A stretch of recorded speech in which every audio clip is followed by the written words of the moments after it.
कहानी है एक छोटे से गांव हरदियापुर की, जहां पर राम अपनी पत्नी और अपनी दादी के साथ रहा करता था। उनकी शादी को 10 साल हो गए थे, लेकिन उनके पास कोई भी संतान नहीं थी। एक दिन दादी राधिका से कहती है, राधिका बहू, तुम्हारी शादी को 10 साल हो गए हैं, लेकिन अभी तक तुम्हें कोई बच्चा नहीं हुआ। अब मैं बूढ़ी हो गई हूँ, लगता है बच्चे का मुंह देखे बिना ही मर जाऊंगी। कान खोलकर सुन लो तुम दोनों, मेरी सहेली विद्या ने एक बाबा के बारे में बताया है। तुम दोनों उसके पास जाओगे। वो बाबा राजस्थान में रहते हैं। अगर तुम दोनों बाबा के पास नहीं गए तो तुम दोनों मेरा मरा हुआ मुंह देखोगे। फिर दादी के बार बार जिद करने की वजह से वो दोनों राजस्थान के लिए निकल जाते हैं। रास्ते में बहुत तेज बारिश होती है और उनका एक्सीडेंट हो जाता है। राम बेहोश हो जाता है। तभी वहाँ पर एक चुड़ैल। एक बार की बात है, एक गांव सोनीपत में एक चुड़ैल का साया था। चुड़ैल देखने में बहुत ही खूंखार और भयानक थी, लेकिन गांव वाले उससे बिल्कुल नहीं डरते थे, क्योंकि वो अक्सर लोगों की मदद करती थी। एक दिन चुड़ैल, तभी वहाँ नन्हे नाम का गांव वाला रोते हुए आता है और बोलता है, चुड़ैल जी, मेरी मदद करो, मैं बहुत मुसीबत में हूँ। मुसीबत में? क्यों, क्या हुआ तुम्हें नन्हे? चुड़ैल जी, मैंने अपनी बेटी रीमा की शादी तय की है, लेकिन अब उसकी ससुराल वाले दहेज के चक्कर में उससे रिश्ता तोड़ना चाहते हैं।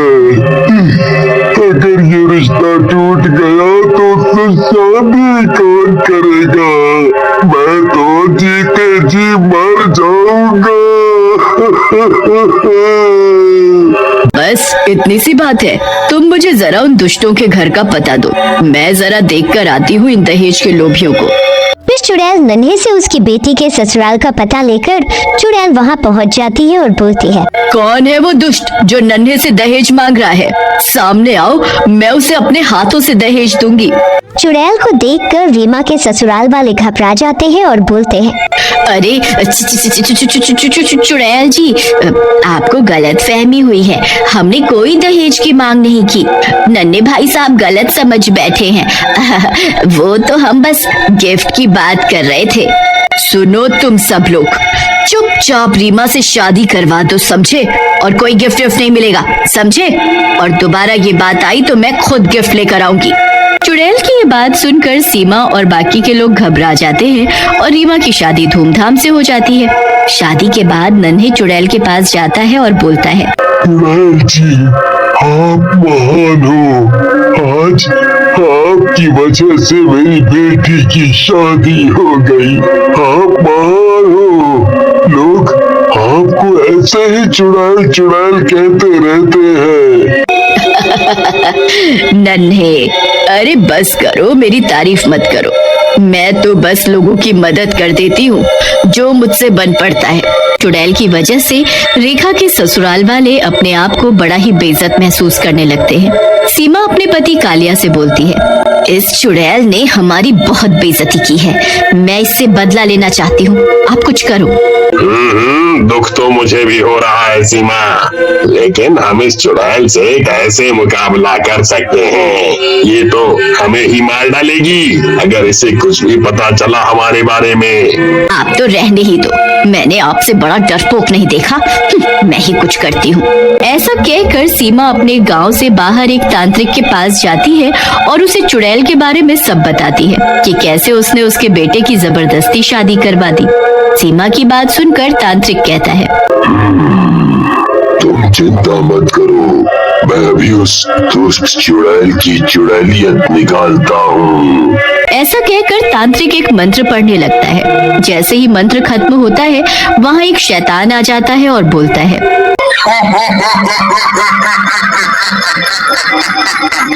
बोलो तांत्रिक, मुझे क्यों याद किया? किसकी शावत लानी है? जा शैतान, इस औरत के साथ जा और ये जो भी काम बोले वो करना है। तांत्रिक की बात सुनकर शैतान सीमा के साथ उसके घर पहुंच जाता है।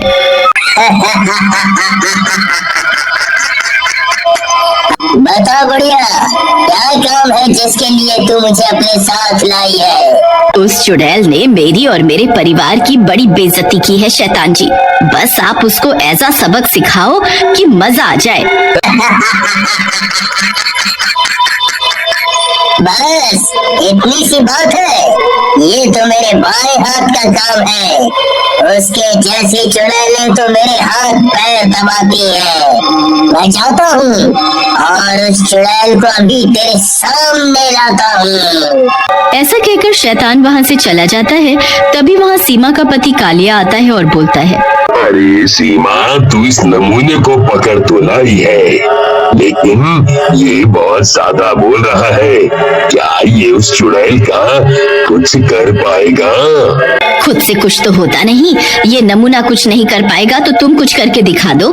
जब चुड़ैल आई थी घर पर तो डर के मारे टॉयलेट में घुस गए थे, याद है ना? सीमा की बात सुनकर कालिया चुप कर जाता है। उधर शैतान सोनीपत में जाकर एक बच्चे को उठा लेता है और बोलता है, गाँव वालों, बाहर निकलो अपने घरों से। देखो देखो, मैंने एक बच्चा उठा लिया है। शैतान की आवाज सुनकर सारे गांव वाले अपने घरों से बाहर निकल जाते हैं और शैतान को देखकर घबरा जाते हैं। तभी सरपंच जी बोलते हैं, आप कौन हैं और आपने इस बच्चे को क्यों उठा लिया? इसे छोड़ दो। हम गांव वालों ने आपका क्या बिगाड़ा है? तूने कुछ नहीं बिगाड़ा सरपंच, लेकिन तेरी उस चुड़ैल ने जो भी किया है उसका फल तुम सबको भुगतना पड़ेगा। मैं इस बच्चे को ले जा रहा हूँ। कल उस चुड़ैल को लेकर जंगल में आ जाना। ऐसा कहकर शैतान वहाँ से चला जाता है। चुड़ैल वहाँ से चली जाती है और जंगल में शैतान के पास जाकर बोलती है, शैतान, इस बच्चे को छोड़ दे। इसने क्या बिगाड़ा है तेरा? तू मुझसे बदला लेना चाहता है ना? देख, मैं आ गई। चुड़ैल को देख शैतान हंसते हुए कहता है, ऐसी चुड़ैल तो मैंने पहली बार देखी है। एक इंसान के बच्चे को बचाने के लिए खुद आ गई। लेकिन तो सोच रही होगी तेरी मेरी दुश्मनी क्या है? चल मेरे साथ। ऐसा कहकर शैतान चुड़ैल को अपने साथ लेकर चला जाता है। सरपंच बोलता है, चुड़ैल ने हमेशा हम गांव वालों की मदद की है, हमें भी उसकी मदद करनी चाहिए। हमें भी वहाँ चलना चाहिए जहाँ वो शैतान चुड़ैल को लेकर गया है। शैतान चुड़ैल को लेकर तांत्रिक के पास जाता है और बोलता है, तांत्रिक, मैं इस चुड़ैल को यहाँ पकड़ कर ले आया हूँ। चलो इसे मार डालते हैं। ओहो, तुझे हमेशा जल्दी रहती है शैतान। रुक जा, उस सीमा को तो आने दे जिसे इस चुड़ैल से बदला लेना है। तभी वहाँ सीमा आ जाती है और बोलती है, मैं आ गई तांत्रिक जी, इस चुड़ैल को मार डालो, इसने मेरी बड़ी बेइज्जती की है। लेकिन तभी गांव वाले वहाँ आ जाते हैं और सबके हाथों में लाठी और डंडे होते हैं। सारे गांव वाले मिलकर उन सब पर टूट पड़ते हैं। तेरे जैसे टटपुंजियों की औकात नहीं है मेरे सामने, समझा? अब तू और तेरा वो पाखंडी तांत्रिक दोनों मरेंगे।